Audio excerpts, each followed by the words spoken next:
Hey guys, Night Prowler here, and we're going to look at my new tank I bought. This is the Kangar Mini, the Kangar Sub-Ohm Mini, or whatever you want to call it, the Kangar sub-tank, as you can see here. A lot of videos out there on it, a lot of good stuff, so you guys, you check, this is my experience on it, and check out other videos and you'll get more of an idea. I've been using this thing for a couple weeks now, so we're going to quickly show you what's in the box. This isn't an unboxing, like I said. I've been using the heck out of it, so a lot of this stuff isn't the same. Obviously a section for your tank in there. And then your warnings. Sorry, I'm kind of at a weird angle here. Get that out of there. Manual. Your tools, rubber O-rings, extra coil. I already used the extra coil that was in the rebuildable section. I've used that. So when I show you the rebuildable section, oh, there's a little piece of cotton in there that I left. Cool thing about this is you get an extra piece of glass too. This is the organic cotton. I've used some of that too. But extra piece of glass, so that's kind of a cool thing. But this video isn't really so much about this. It's more about my experience and what I've been doing with it and how it's been working for me. So let's put most of this crap back away, because I really don't need it out for this. I just wanted to show you what was there. I really like the extra glass it comes with. It goes in here. I'll throw that back on there. Sorry, I'm at a weird angle. Camera's like over there and I'm over here. Here's the rebuildable section. It's hard to see. One thing I wanted to talk about the rebuildable, and I've got the light on the camera, so that could be a little bit shiny. One thing I wanted to talk about on the rebuildable section is I've noticed a lot of people have been saying, when they've been doing their reviews on this, that 26 gauge Kanthal is about the best you're going to do as far as coils on this. Because they say that you can't fit 24 gauge in there. You can totally fit 24 gauge in there. Either they didn't try it or they're not, haven't really looked at it, but this is 24 gauge. And I know you gotta have to take my word for it, but this is totally 24 gauge. It fits right underneath the heads of the screw. So here, I'll even get a little closer. Maybe you can see it. Maybe my camera will focus a little better. But this is 24 gauge. It comes out to like 4, I think I got a little bit of a gap in there. This is a micro coil. I haven't used this one yet, so I just built it and threw it in there. So I haven't really messed with it. But 24 gauge fits in here, so if you guys are curious, like me, all I have is 24 gauge. I bought, 100 and, I don't know, maybe it was 100 feet of Kanthal or something, and that's all I put in there. I just put 24 gauge in there. Yeah, we'll deal with this later. Yeah, see, I'll mess with it later, but that's the rebuildable section. And yes, you can totally put 24 gauge Kanthal in there. And I have used it with 24 gauge Kanthal. The only thing is it gets really warm and you get some black spots here. I've cleaned this one already. I've taken it completely apart and cleaned it, but you'll get some black spots and everything, underneath there. You just clean it off the spots and you're fine. But you also get a 1.2 ohm coil head, and I know you guys aren't going to be able to see that. Let me see. There you go. 1.2 coil head. I know this one looks clean, but I've used it. You can see in there it's all I've actually washed it out and cleaned it up.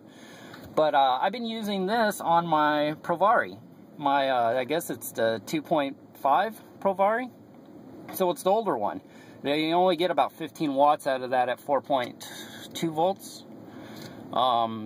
If you do the math, it comes out to like 15 watts, but I've been running it at about 4 volts, and it works fine, gets good performance. I like it, and I'm actually planning on loaning this tank, and I'm going to buy some new coil heads for him, but I'm going to loan this tank to a friend, and I'm going to loan him my my Provari.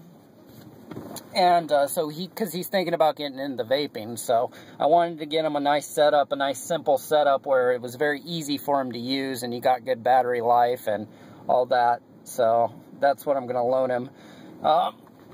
I would like to just go out and buy something, but I just don't got the money right now to get him a brand new setup, so I'm just going to loan him what I have. And, you know, so hopefully he can get off the cigarettes he's been smoking forever. I'm sorry, got all gunked up here. But, I'm just rambling. But, one of the couple things I wanted to show you here. This is the, you guys can't see it. There we go. A little closer. There we go. The 0.5 coil head in there. And I'm vaping it about 20 watts. I can take it up to 30. It can handle it, but even with 50-50 juice in there, it still, you start to get a hint of a burnt flavor, so I just wanted to knock it down to 20. 20 is fine for me. Couple things I wanted to show you. With my experience on this thing is there's some people say that they leak around the O-ring here. And what I actually found out is they don't leak around the O-ring. What is actually happening is, and I'll try to get this at an angle where you can see it. I'll try to focus this in, but it's all stainless steel, so it might be fuzzy. But if you look right around there, you'll probably see some wet spots there. Maybe some drops of juice. Yeah, like right there. You can see the drops of juice right there. What's going on, and I'll try to see, you see how as I move that airflow controller, you almost getting like a vacuum, like a suction. See, now if you look at my finger, you can see my finger's getting wet. So, it's not leaking at the O-ring, because it's, you know, it's fine up here. Where it's leaking at, and I'll show you on this one that I have out. I believe the way this is designed is you got your coil head in there, so you got the juice that goes in, and then right underneath here, and I'll show you on this one, is you got that rubber O-ring right there that's supposed to seal it.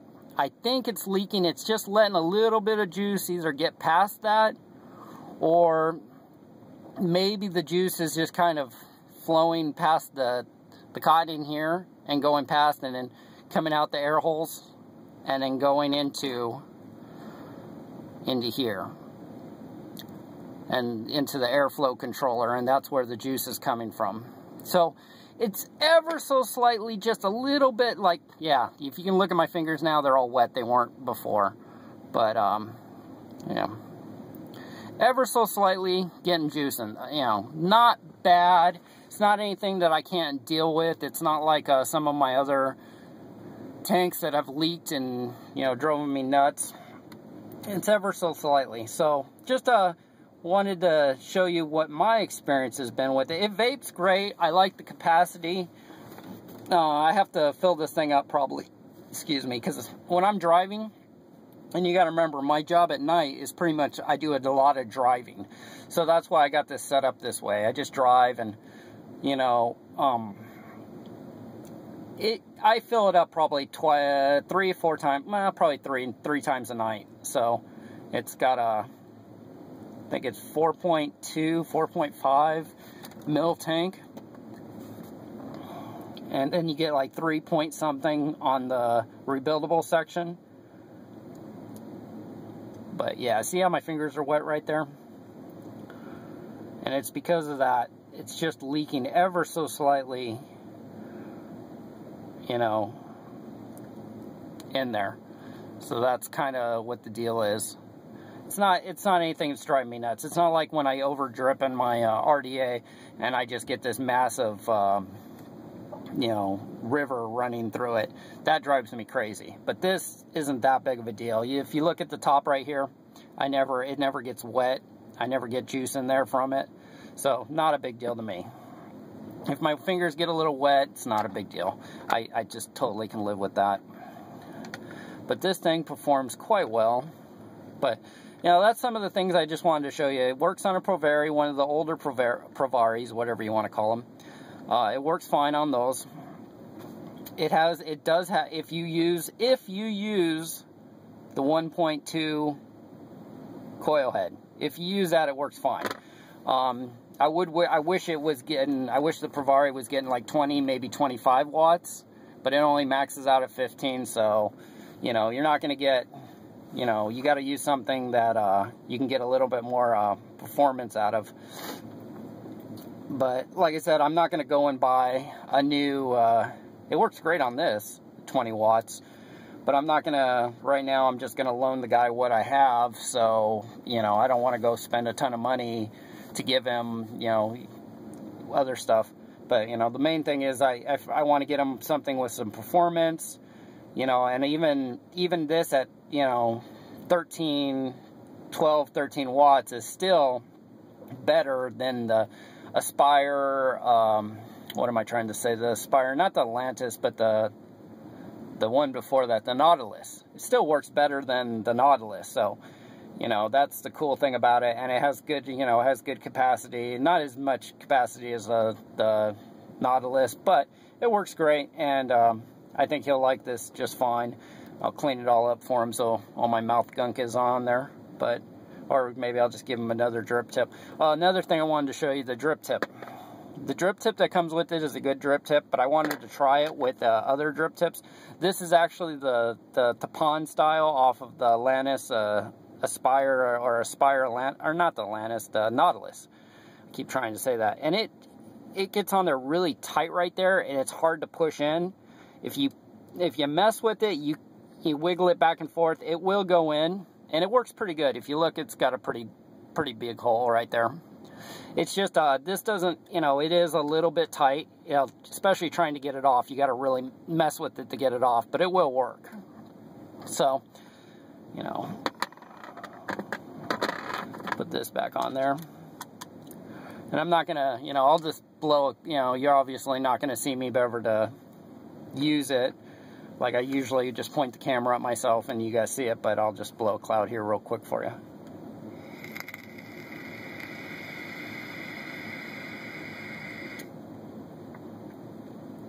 Works good. You know, I like the flavor. I have taken this, like I said, I've taken it up. If I take it up to, let's take it up to 30 take it up to 30 watts here. 30 watts is just a little bit much for me. The juice I'm using is it's called G-Men from Mount Baker Vapor, and it's a 50/50 PGVG, and it has it's like a guava and a menthol. So the menthol is a little bit harsh when you get up to the higher wattages, but let's see how it does. Let it sit for a second. Make sure you give it a couple dry strokes here. Make sure I get all the juice in there. So let me give it a vape at 30 and see if we get any of that dryness.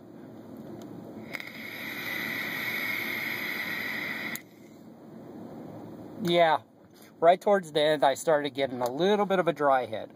So I'll put it back down to, I could do 25, but I'll just give it, you know, 20 is fine for me. I don't need to go crazy here. It's a good tank though. It's a good tank. It will, like I said, it will work with your mechanical mods. It's got the rebuildable section that does take, you know, 24 gauge, even though everybody says it won't, it does. I've used it with the 24 gauge and it works just fine. It wicks fine. You know, you can see the little channel right there. Maybe you can. A little channel. I'm actually thinking about maybe opening that channel up a little bit more with like a, what am I trying to say? Maybe like a file. Just a very small file. Just open it up just ever so slightly just to get it a little bit more. So maybe it'll wick a little better. Now they do have another tank that somebody came out with. I think Kangar still makes it, and I saw somebody's video on it, and it's got green O-rings in it, and that has a, for the rebuildable section, it has a more. It basically, this has been opened up just like I said.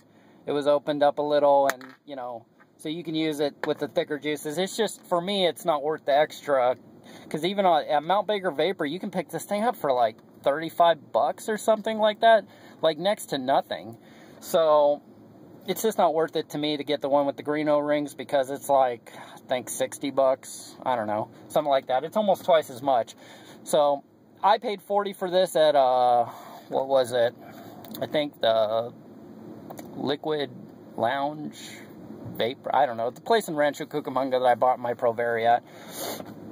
And I was fine with that. I could have got it from Mount Baker a little cheaper, but I wanted it now. Now I do have a sub-tank, the normal sub-tank, on its way, and it was supposed to be here months ago. I mean, literally months ago, it was supposed to be here. It just hasn't come. I think it's because we had some, you know, labor disputes in LA, at the harbor. So I think I ordered it from e-Siggity, and I think it's probably sitting on a container ship in the harbor, still waiting to be processed. So, you know, hopefully that it should be here. I keep saying in a week, but, you know, it's been months already. It's been several months already, 2 months. So that's been my experience with the sub-tank. I just wanted to show that, you know, you can put 24 gauge Kanthal in there. It works fine with it. The drip tip's a little tight, and you do have ever so slightly leaking. I wouldn't even call it a leak. It's just more of a, you know, moving it around. You know, it just get a little wet. Not a big deal. Wipe it off every once in a while. It's to me, it's absolutely no big deal, and I never even notice it really. It works good. I like how you get the extra glass on it. And hopefully my friend, I'll loan this to him, and hopefully my friend, he'll start vaping and get off the analog cigarettes, trying to save him some money, and get another one in the end of the fold. Alright guys, I will catch you later.